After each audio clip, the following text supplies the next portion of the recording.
আমি নন্দার কিচেনে সবাইকে স্বাগত। আজ আমি আপনাদের কাছে নিয়ে এসেছি শিউলি গাছের পাতা।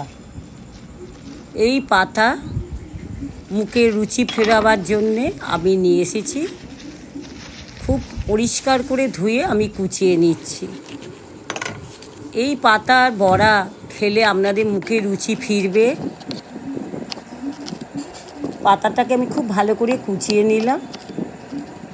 যাদের জ্বর টর হয়, সর্দি হয়, তাদের মুখে রুচি থাকে না, এইটা খেয়ে এইটা খাবেন, দেখবেন মুখে রুচি ফিরবে। আমি মুসুর ডাল 2 ঘন্টা আগে ভিজিয়ে রেখেছিলাম। ভালো করে জল ঝরিয়ে আমি একটা পেস্ট বানিয়ে নেব। 2টো লঙ্কা দিয়ে দিলাম। কিছুটা আগে পেস্ট করেছি, তারপরে বাকিটাকে আমি পেস্ট করে নেব। পেস্ট করে আমি একটা বাটির মধ্যে ঢেলে নেব।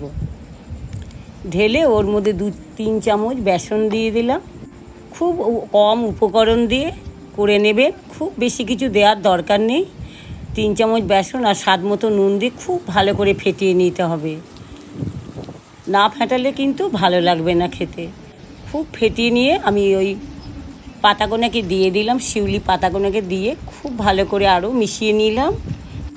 মিশিয়ে আমি এধারে কড়াইতে তেল বসিয়ে দিয়েছি। তেলের মধ্যে আমি ছোট ছোট করে বড়ার আকারে দিয়ে দিলাম। তেলের মধ্যে একটু লাল লাল করে ভেজে নেব। আপনারা একবার খেয়ে দেখুন। মুখে যদি আপনাদের রুচি না ফেরে, তাহলে আমাকে কমেন্ট করে জানাবেন। লাল লাল করে আমি ভেজে নিয়েছি। এবার আপনি শুধু মুখে খান বা আপনারা ভাত দিয়ে খেয়ে দেখুন, খুব ভালো লাগবে। আমাকে অতি অবশ্যই কমেন্ট করে জানাবেন। ভিডিওটা যদি আপনাদের ভালো লেগে থাকে, চ্যানেলটিকে সাবস্ক্রাইব করে দেবেন। ধন্যবাদ।